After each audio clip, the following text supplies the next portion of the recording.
Hi, I'm Father Bob, and I'm so excited to be able to share with you a little bit about Deaf Church Together. I'm so grateful to servants for their prayer and support of this outreach to the deaf and hard of hearing community. The deaf community is actually a cultural linguistic group. It's very diverse but very distinct community that is largely scattered.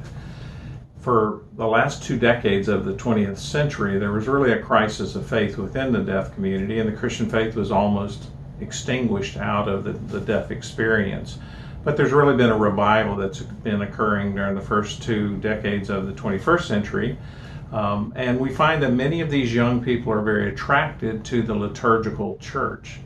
So in March of this year, I began doing an ASL Anglican service online, and has continued to be reaching people and connecting people with what's going on with Deaf Church. And I'd like to give you just a very short 50-second look at what that service looks like.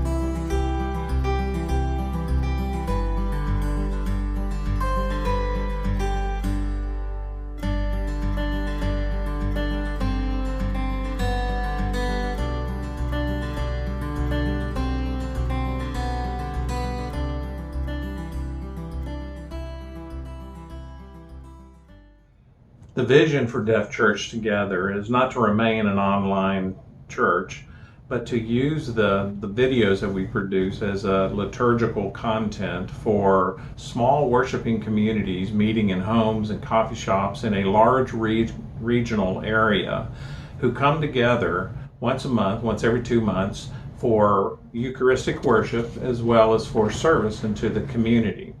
And so there's a sense of allowing for the diversity within the deaf community, but also the distinctiveness of the deaf culture and the gathering together in the name of Christ. Deaf Church Together is a mission of servants, and I'm just so appreciative of your prayer and your support for this ministry. Increasing numbers of deaf people are joining in on the online service, even from around the world. And we're going to use this presence to help, this online presence to help create in-person communities of faith. I praise God for being able to take this journey with you as together we make disciples, learning to do all that Jesus said. God bless you.